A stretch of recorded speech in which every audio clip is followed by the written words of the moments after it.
out of... Thomas and Percy are good friends, but sometimes Percy teases Thomas about being frightened, and he doesn't like that at all. One evening he was dozing happily in the shed, but Percy wanted to talk. "Wake up, Thomas. Are you dreaming about the time you thought I was a ghost?" "Certainly not. Anyway, I was only pretending to be scared. I knew it was you, really." Percy went on teasing him. "I hope the guard leaves the light on for you tonight." "Why?" asked Thomas. "I quite like the dark." "Oh, really?" exclaimed Percy. "I am surprised. I'd always thought you were afraid of the dark. I wonder why." Thomas decided to say nothing and went to sleep instead. Next day, the Fat Controller arrived. "I would like you to go to the harbour tonight to collect something rather unusual." "What sort of something?" "Wait and see." Percy was moving trucks into a siding. Henry arrived with his goods train.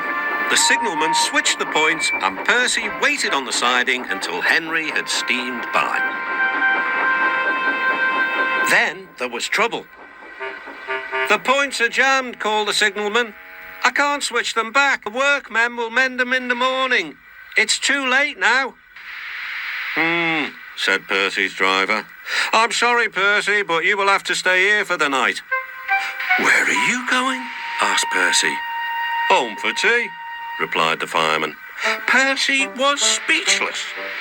He watched as the other engines went home to the shed. Night time came, and Percy began to feel very lonely. "Oh dear," he murmured, "it's very dark."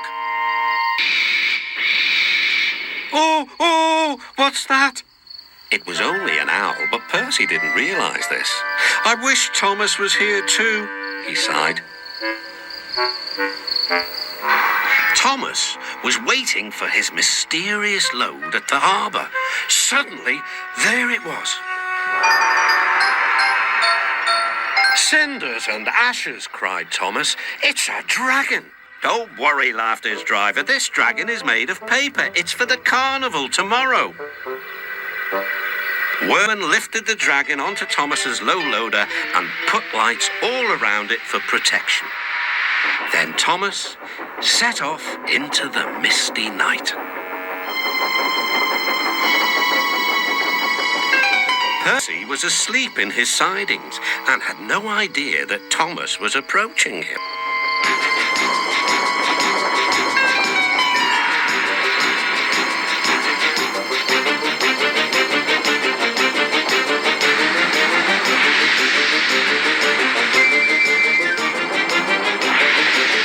"Help!" cried Percy. "I'm not going to open my eyes until my driver comes." Next morning, the points were mended and Percy puffed back to the junction. Gordon was just about to leave with the express. "You'll never guess what I saw last night." Gordon was in no mood for puzzles. "I'm a busy engine. I don't have time for your games." "I've seen a huge dragon. It was covered in lights." Gordon snorted. "You've been in the sun too long. Your dome has cracked." When the other engines heard the news, they laughed too. "Look out, Percy," chuckled James, "or the dragon may gobble you up." "No one believes me," puffed Percy. "Maybe I did imagine the dragon after all." But Percy soon found out that he hadn't. "Help! Save me!" cried Percy. "It's all right," whistled Thomas, and he explained about the carnival. "By the way, how was your night out?" Percy decided to tell Thomas the truth. "Well, Percy," said Thomas, "maybe we do get scared sometimes, but if we're not afraid to tell each other, then that means we're quite brave too."